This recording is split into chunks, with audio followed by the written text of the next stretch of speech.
First video में हमने पढ़ा था प्राइमरी हाइड्रोसिल। अब हम पढ़ते हैं सेकेंडरी हाइड्रोसिल। सेकेंडरी हाइड्रोसिल क्या होता है? Abnormal collection of fluid into the tunica vaginalis which is associated with disease of testis and the epidermis. यानी कि इसमें डिसीज को इंक्लूड कर लिया गया है। किसको कर लिया गया है? डिसीज को इंक्लूड कर लिया गया है। प्राइमरी में डिसीज नहीं थी। सम कॉजेज क्या है?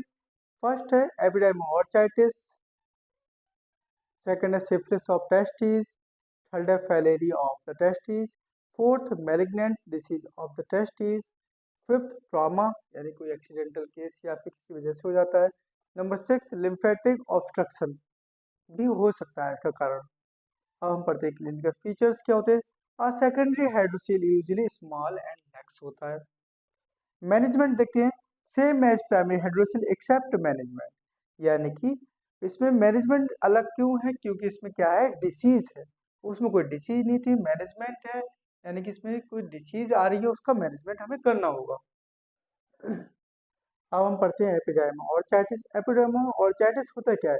इसमें दो पार्ट्स को इंक्लूड किया गया है, एक एपिडेमिस को और एक टेस्टिस को।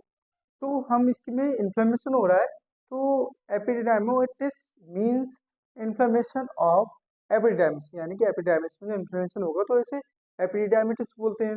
और नेक्स्ट है ऑर्चाइटिस मींस इन्फ्लेमेशन ऑफ टेस्टिकल, यानी टेस्टिस में इन्फ्लेमेशन होगा तो इसके बोलेंगे ऑर्चाइटिस बोलेंगे। ये दो प्रकार की है, यानी फर्स्ट इसका टाइप जो है वो एक्यूट एपिडेमोऑर्चाइटिस है। नेक्स्ट है क्रोनिक एपिडेमोऑर्चाइटिस। इसमें क्या होता है, जो ये जो टेस्टिज है, इस टेस्टिज में स्वेल इन्फ्लेमेशन होता है तो उसे क्या कहते हैं? ऑर्चाइटिस बोलते हैं। और जब इसमें एपिडेमिस में इन्फ्लेमेशन होता है तो उसे एपिडेमिटिस बोलते हैं। तो ये दो टाइप की होगी, एक्यूट और क्रोनिक। एक्यूट तब होती है जब पेन या इन्फ्लेमेशन स्वेलिंग का जो हिस्ट्री है वो 6 वीक से कम हो। 6 वीक से क्या हो? कम हो। और जो इसमें क्रोनिक में क्या होता है, 6 वीक से ज्यादा की हिस्ट्री हो तो उसे क्या बोलते हैं हम? क्रोनिक एपिडेमोऑर्चाइटिस। अब हम इसे डिटेल में पढ़ते हैं। अब हम देखते हैं acute epididymoorchitis when history of pain and swelling less than 6 week, यानी 6 वीक से कम हिस्ट्री होगी तो उसे क्या कहेंगे? एक्यूट एपिडेमोऑर्चाइटिस में काउंट करते हैं। It is the typically unilateral, यानी कि इसमें यूनिलेटरल एक साइड में स्कोटल रीजन में स्वेलिंग फीलिंग होगी। Next aetiology, most cases are due to infection, तो यानी कि इनमें इन्फेक्शन, ज़्यादातर जो केसेस होंगे वो इन्फेक्शन के कारण ही हो रहे होंगे। जैसे कि complication from a urine infection, urine infection से भी हो सकता है। जैसे कि ई कोलाई का, किसका होता है? ई कोलाई का। किसका होता है? ई कोलाई का होता है। और जनरली कितने एज में होता है? ओल्ड एज में होता है। कितनी एज में? ओल्ड एज में होता है, यानी कि 35 से ज़्यादा ईयर की एज है तो आपको ये हो सकता है। जैसे कॉजेज और भी, जैसे बीपीएच, बिनाइन प्रोस्टेटिक हाइपरट्रॉफी, बीपीएचओ, या फिर स्ट्रिक्चर हो गया, वो स्ट्रिक्चर यूरेथ्रा में, जैसे कि एग्जांपल, जैसे ये चित्र समझते हैं।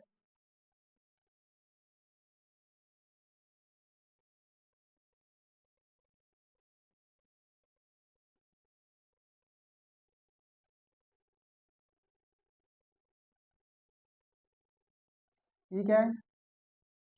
Urinary bladder. इसके ऊपर क्या है? ये यहाँ पे नेक पर क्या है? ये प्रोस्टेट है। जब ये प्रोस्टेट का साइज लार्ज होगा तो यहाँ पे ये प्रेशर जनरेट करती है, जैसे कि इसका जो मार्ग है, जो इसका रास्ता है वो छोटा हो जाता है। इसकी वजह से यहाँ पे स्टेसिस होने लगती है यूरिन की। यूरिन की स्टेसिस होगी तो क्या होगा? यहाँ पर ही एक वासा डिफरेंस का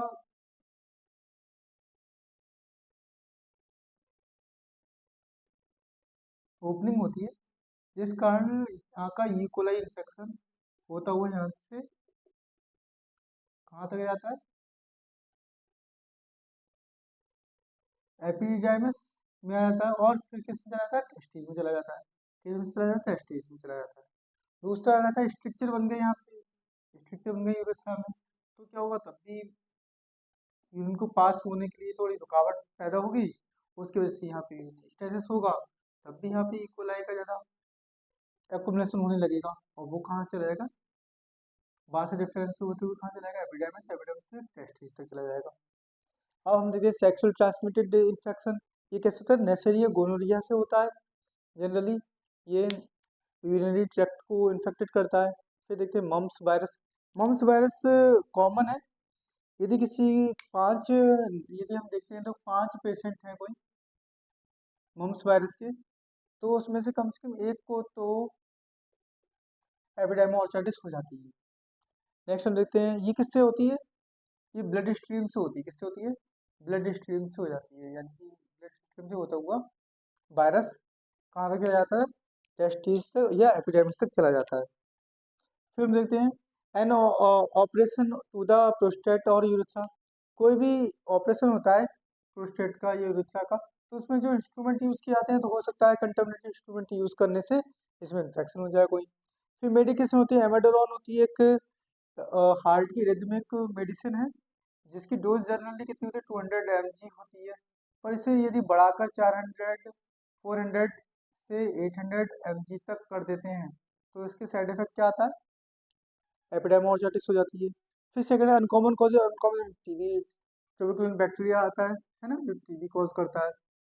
फिर इसके साइन एंड सिम्टम देख लेते हैं, स्कूटर पेन होगा, स्वेलिंग होगी यूनिलेटरली, ये हमें याद रखना है, यूनिलेटरली ही स्वेलिंग जनरली देखने को मिलती है। फिर हम देखते हैं डिस्यूरिया होगा, फ्रिक्वेंसी होगी और अर्जेंसी होगी। फिर फीवर होगी, मैलेज होगा एंड मायल्जिया होगा, इसमें मसल्स में पेन भी होगा, मसल्स में पेन भी होगा। क्या मैंने से कहते हैं, टेंडरनेस चेक कर सकते हैं and induration of testis, elevation of hemi देखते हैं, यानी कि स्क्रोटम का आधा पार्ट ही एलिवेट करेगा। नेक्स्ट हम देखते हैं pain sign very important. Pain sign में क्या होता है, यदि हम स्क्रोटम को सपोर्ट देके ऊपर करते हैं, इसे एलिवेट करते हैं, तो पेन बढ़ रहा है तो उसमें टॉर्जन होगा, और यदि उसमें कम हो रहा है तो एपिडेमोऑर्चाइटिस है। ये एक तरीके की डिफरेंशियल डायग्नोसिस भी है किसकी, टॉर्जन ऑफ टेस्टिस या फिर एपिडेमोऑर्चाइटिस में डिफरेंशिएट करने में। फिर हम देखिए इन्वेस्टिगेशन क्या करते हैं, ब्लड टेस्ट करा लेंगे, ईएसआर चेक कर लेते हैं, इसमें टीएलसी चेक करते हैं, और फिर हम यूरिन टेस्ट कराते हैं, यूरिन टेस्ट में डायरेक्ट हम बैक्टीरिया देख लेते हैं, इन्फेक्शन पस है क्या है वो हम देख लेते हैं। फिर यूजी स्क्रोटम करा लेते हैं, उसमें हमें पता लग जाता है कि इसमें टेस्टिस में वाटर है या फिर क्या जमा हो रहा है उसके अंदर, या कोई गांठ तो नहीं है, या फिर कोई कार्सिनोमा तो नहीं हो रहा है।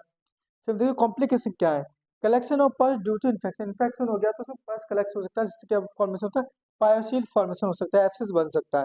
Reduced reduced fertility in the affected testicle, यानी जिस टेस्टिस में इन्फेक्शन हुआ है उसकी क्या होगी, उसमें स्पर्म फॉर्मेशन में रुकावट होगी या फिर उसमें कमी आ जाएगी, तो वो जनरली किसके कारण होती है, मम्प्स वायरस के कारण होती है। टेस्टिकुलर एट्रोफी हो सकती है।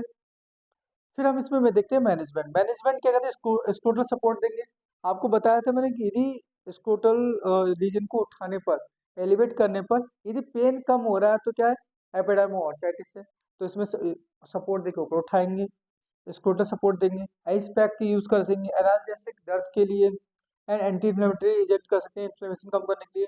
एंटीबायोटिक तो यूज करनी ही पड़ेगी क्योंकि इसमें क्या है, इन्फेक्शन है, क्या है इसमें, इन्फेक्शन है, इसलिए ये एंटीबायोटिक्स यूज करनी ही पड़ेगी। फिर सर्जिकल ट्रीटमेंट क्या है, एपिडायमेक्टोमी एंड ऑर्चेक्टोमी, यानी कि एपिडायमेक्टोमी में क्या करते हैं, तो एपिडायमिस को कट करके बाहर कर देते हैं। फिर ऑर्चेक्टोमी में क्या होता है, टेस्टिकल्स को रिमूव कर देते हैं।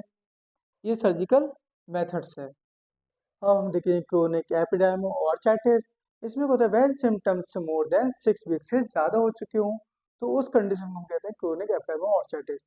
ये जनरली किससे होता है, कॉज्ड बाय ट्यूबरक्लोसिस, यानी कि ट्यूबरक्लोसिस के द्वारा होता है। नेक्स्ट हम देखते हैं क्लिनिकल प्रेजेंटेशन, क्लिनिकल प्रेजेंटेशन क्या कहता है, 6 वीक से ज़्यादा हिस्ट्री हो ऑफ किसकी, पेन की एंड स्वेलिंग की इन स्क्रोटल रीजन में। फिर हम देखते हैं इवनिंग पैरेक्सिया होना चाहिए, शाम को बुखार आना चाहिए, फिर एनोरेक्सिया, भूख न लगना एंड वेट लॉस होना। फिर हम देखते हैं स्क्रोटल थिकनिंग होनी चाहिए एंड साइनस का फॉर्मेशन हो जाना चाहिए, या फिर फिस्टुला का फॉर्मेशन हो जाना चाहिए। उस कंडीशन को कहते हैं ट्यूबरक्लो एपिडेमोऑर्चाइटिस बोलते हैं। फिर हम देखते हैं स्पेशल इन्वेस्टिगेशन, स्पेशल इन्वेस्टिगेशन में क्या कराते हैं, यूरिन एंड सीमन एग्जामिन कराते हैं, या फिर हम चेस्ट एक्सरे कराते हैं, इसमें हमें क्या पता लगता है, पल्मोनरी ट्यूबरकुलोसिस पता लगता है। हम देखते हैं मैनेजमेंट में क्या होता है, primary tuberculosis must be treated by anti tubercular treatment, यानी कि एटीटी से करते हैं। फिर usually ATT is less effective in genital tuberculosis, यानी कि जेनिटल ट्यूबरकुलोसिस में एटीटी लेस इफेक्टिव है, इसलिए इस कंडीशन में पेशेंट को हम एपिडिडाइमेक्टोमी एंड ऑर्चिडेक्टोमी की प्रिस्क्राइब करते हैं। इसमें एपिडिडाइमेक्टोमी में क्या होता है, एपिडिडाइमिस को हम काट के अलग कर देते हैं, यानी कि ये एपिडिडाइमिस, इसको हम कट करके अलग कर देते हैं। और ऑर्चिडेक्टोमी में क्या होता है, प्रोस्टेट को ही हम बाहर निकाल देते हैं।